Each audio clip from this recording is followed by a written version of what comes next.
You're looking good, and it feels good to be with you today. Hello, I'm Kendall Bryan Hunter. I am author of this book, Consider My Servant Job, and this is the Eyes of Faith podcast, where I talk about news and events with the eyes of faith. So, question, is enforcing the law illegal? Is enforcing the law illegal? And I'm bringing this up in the context of what President Trump has done in Washington, D.C. He's had an unqualified success in this cleanup and getting crime under control. In fact, 12 days with no homicide. I want you to think about that. District of Columbia, no murder, no homicide for 12 days in a row. Now on day 13, day 13, they had their first homicide. Are the media gloating over someone's death? Do the media, do certain people hate Donald Trump to the point where they're glad when someone dies just because it makes him a failure? If that's true, how twisted have we become? And once again, think about this. Is it illegal to enforce the law? Is it illegal to enforce the law? We have this expression, law and order, and there's a certain segment of this community of the world, the populace, who think that this expression, law and order, is really a dog whistle or a code word for racism.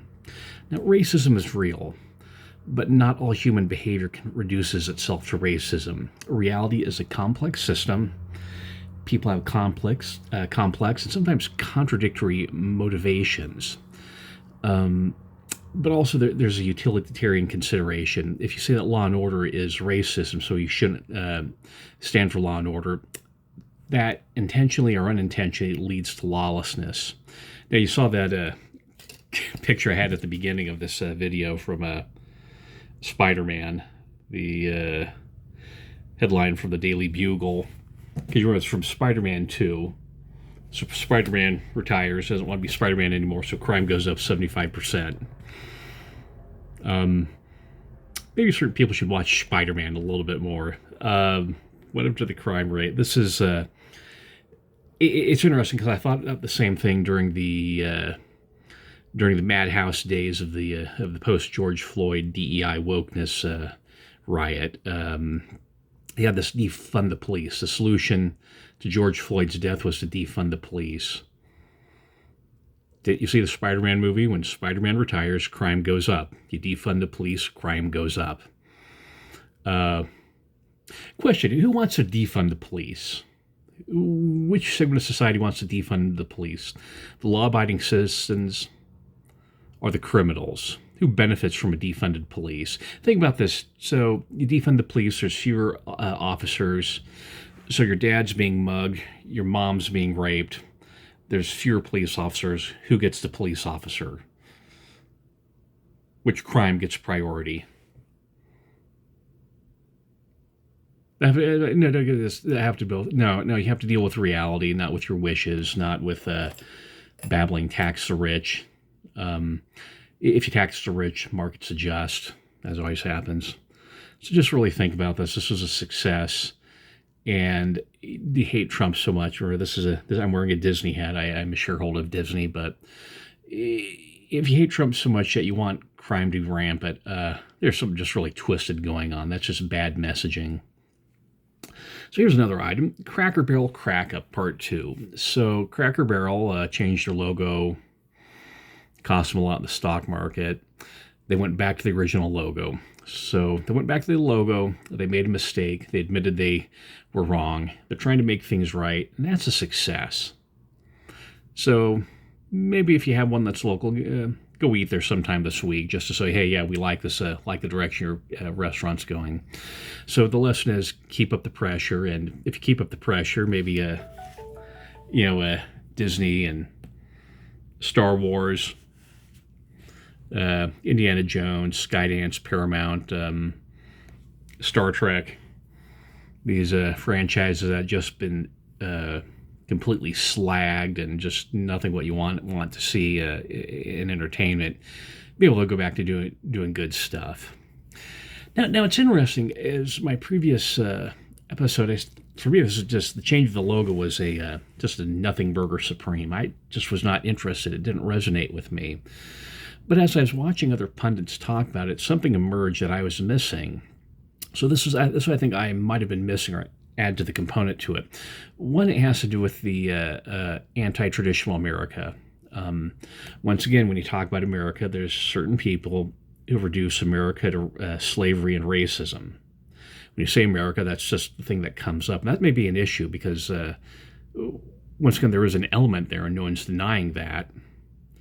But it's just reductionist. It's an exaggeration that everything in America is about racism and slavery. In fact, it's the exact opposite. We put an end to slavery. It's very insulting to Abraham Lincoln, who was the last casualty of the Civil War, to Ulysses S. Grant, to every Union soldier who died during the Civil War. It's insulting to their blood to say that they weren't white people who were opposed to slavery. It's just factually incorrect. It's completely wrong, and it's devastating. Here's another thing to think about with that. So, got the scriptures here. Does Jesus Christ's atonement cover the sin of being a slave over, nationally, collectively, individually? So let's say someone was a slave owner. Can they be forgiven of their sins if they've repented? Does Jesus Christ's atonement cover the sin of being a slave owner? And if they've been forgiven of their sin, what does that mean for the discussion of slavery? Another thing, too, so let's get back to the topic of being anti-traditional American, anti-American. There's some power to America, and it used to get celebrated. Case in point, Disneyland, classic Disneyland, that you had the Main Street, like Main Street USA. When you go to Disneyland, it's just an old-fashioned 1860s, 1870s historic, and it's changed over time. They had the cigar store, Indian, I think it's still there. You also had Frontierland, sort of the Tom Sawyer, Huckleberry Finn type thing. Remember, Huckleberry Finn is the second greatest book on abolition, the first one being Uncle Tom's Cabin. And Uncle Tom, that title is not being used correctly if you've read the book. So read the book Uncle Tom's Cabin. It's public domain. You can read it for free. And if Mark Twain made a mistake by using the N-word in Huckleberry Finn, does Jesus Christ's atonement cover that sin? Can he be forgiven for using the N-word in Huckleberry Finn? But Disneyland celebrated that. It's the America of Lawrence Welk, of Walt Disney, of Ray Bradbury and Rod Serling. Sort of, because Rod Serling was Jewish, so he was, Jews always outside the mainstream in America, but he did celebrate the traditional America. So Disneyland, Mainstream, Frontierland, Great America of the 1970s. That's an amusement park in San Jose, and originally owned by Marriott and went to Paramount. San Jose owned it for a little bit. Now it's Six Flags, and sadly they're going to be closing it just because of the property and real estate. I remember going back there as a kid in the 1970s, and it's interesting because Great America, Marriott's Great America, was originally themed about America being great. You go in there, you have the Grand Carousel, the double-decker Grand Carousel. You have different themed areas. Orleans Place, where they had Orleans Orbit. You have the Yankee Harbor and Yukon Territory. You had the Hometown Square, the Midwest County Fair. They had a roller coaster called the Turn of the Century. That was the previous turn of the century. People saw there was something good in this nation. Arsenal of freedom. Other countries depend upon us, be it for fighting their wars, the Marshall Plan funding them. We did end slavery. We've had a black president. Technically, Kamala Harris, when she was vice president, exercised presidential authority under the 25th Amendment. So technically, we have had a black female president. If America is so racist, how did we get a black president? You can compartmentalize that. If someone can't answer that question, just back out of the conversation. But there's something good about this nation. It was celebrated with, like I said, with Walt Disney, and from Walt Disney to Ray Bradbury, the traditional stuff that we knew it was good. Now, American exceptionalism is different than manifest destiny. That is used to overrun the country, but seeing America as an exceptional or something different, that goes back to the history. Thomas Paine's Common Sense talks about it. Federalist Number 2 talks about it. In George Washington's 1789 Thanksgiving Proclamation, he said, "For the peaceful and rational manner in which we have been able to establish the constitutions of government for our safety and happiness."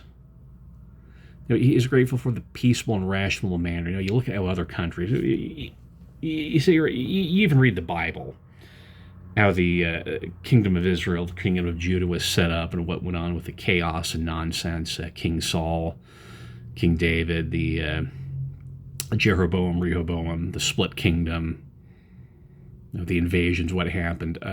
Peaceable and rational manner. Ronald Reagan, in his 1982 Thanksgiving Proclamation, said this: "I have always believed that this anointed land was set apart in an uncommon way, that a divine plan placed this great continent here between oceans to be found by people from every corner of the earth who had a special love of faith and freedom." And for members of the Church of Jesus Christ of Latter-day Saints, that is a hardwired non-negotiable. It's in the Book of Mormon. We have the vision of Columbus. The Doctrine and Covenants talks about the Constitution in it. Hardwired, non-negotiable.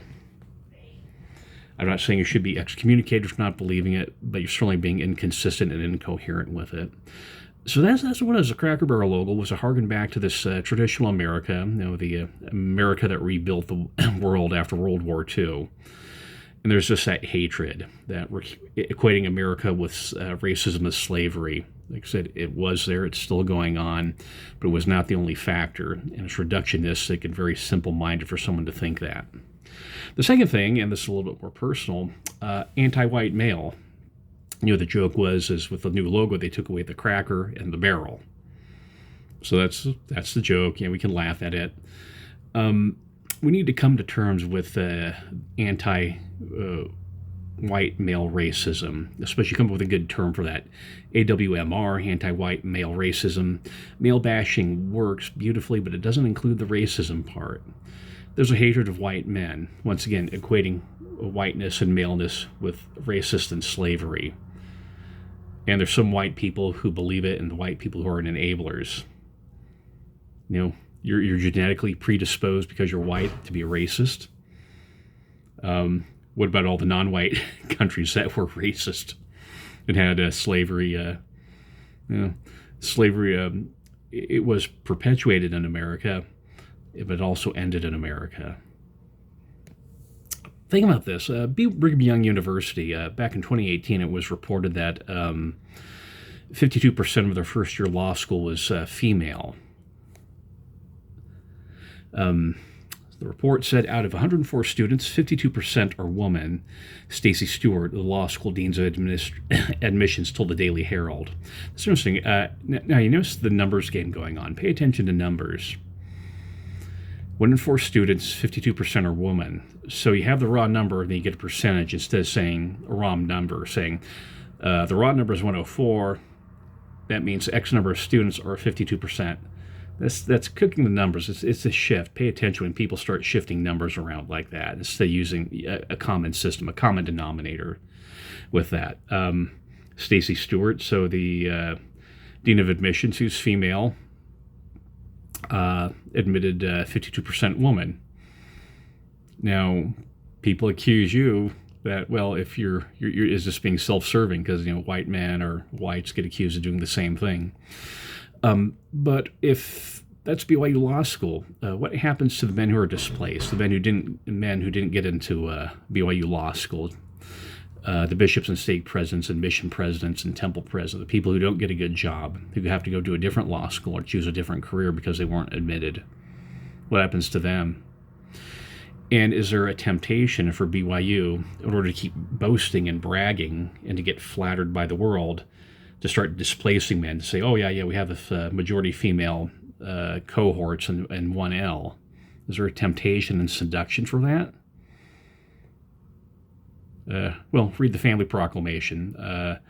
Think about human nature. What you read, the Bible, Shakespeare, and then from your personal experience about human nature. What happens to them in order to get the world's flattery about not allowing men into BYU Law School? There's an anti-white aspect to DEI and wokeness, equating all white people with slavery. These are people who don't read cuneiform wisdom. You start studying these cuneiform tablets and hieroglyphs, and you learn that slavery has gone on for a long time. It's a universal evil. It's not unique to the America's peculiar institution. And they're just scapegoating white men. And this is pushback for that scapegoating of white men as scapegoating traditional America. Institutional racism is getting replaced by institutional retaliation. Catholic school shooting. We all mourn that. We're all sad. We're expressing our condolences. Now, here's some context to it. This is a report from last year, from 2024. New report, this is from 2024, so it's a year old. New report, record high hostility and violence against churches in America, from theFirstLiberty.org. Quote, hostility and violence against churches in America is at an all-time high, according to a recent Family Research Council report. They documented more than 430 incidences in 2023, more than double the number in 2022. So this is coming off the pandemic, and all of a sudden there's violence against churches. Remember, churches were closed, but tattoo parlors were open during the pandemic. 430, which is more than double, and that's an 800% increase in the incidences since 2018, an average of 39 attacks every month.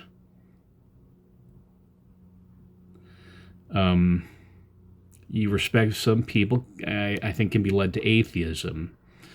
Korihor was led to atheism, but he knew he was deceived by a fallen angel. But in no case does being an atheist or equating churches with enabling slavery or being anti-LGBTQ, that does not justify an attack. Replace the 800% increase, replace it with synagogues during Germany. How does that feel? Here's another story. Minneapolis mayor, action beyond thoughts and prayers. And you probably heard this, that Minneapolis mayor got miffed at this expression, thoughts and prayers, and action beyond that. Here's something to think about, criticizing the expression thoughts and prayers. First of all, the evil spirit teaches a man that he must not pray. That's in the Book of Mormon. So when someone criticizes praying, and that's in the context of a religious school and the increase in violence against religion, 800% increase, keep that in mind. Prayer. Here's another thing to think about. Prayer involves thoughts, and thinking is a form of prayer. Prayer involves thoughts, and thinking is a form of prayer. Another issue with shootings is the issue behavior, character, or nature.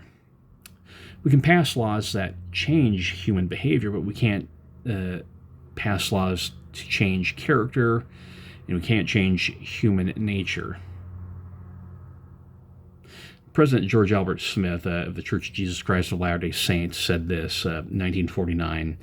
He said, "We can legislate until doomsday, but that will not make men righteous. It will be necessary for people who are in the dark to repent of their sins, correct their lies, and live in such a righteous way that they can enjoy the Spirit of our Heavenly Father."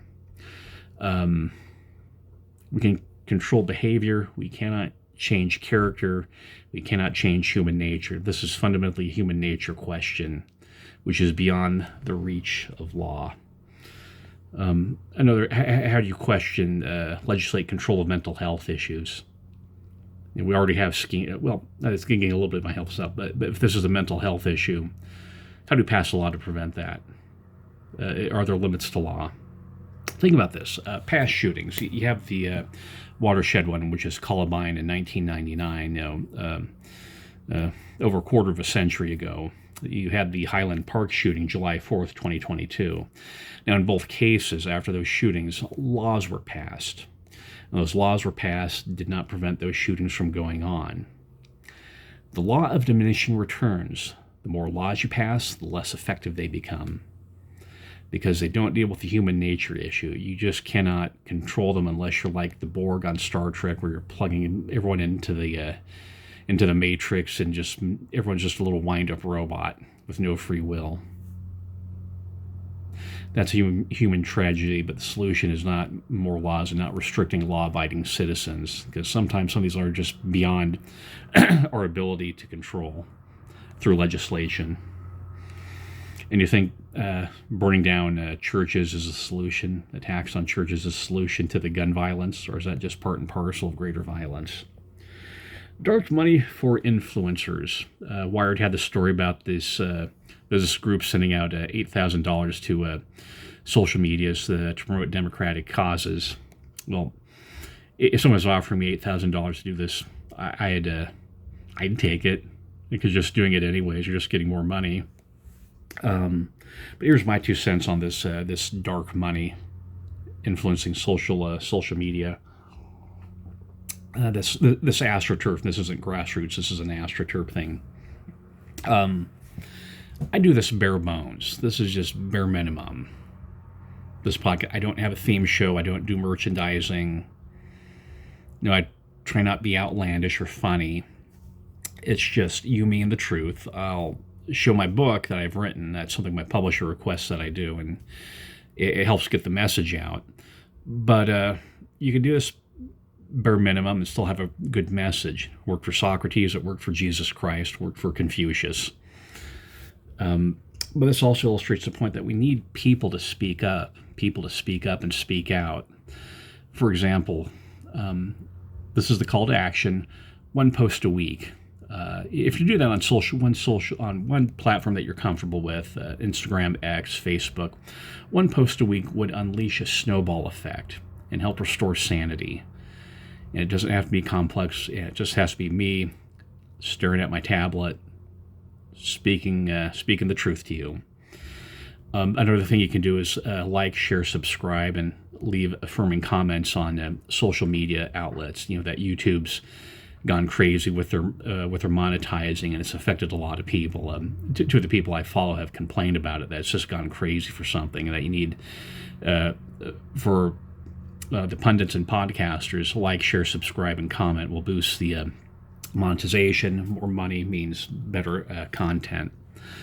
And so that's just a small and simple thing you can do that doesn't cost you any extra money. Just one comment, 1 post will unleash a snowball effect, and you'll let your influence be felt. Well, that's the passing scene with the eyes of faith.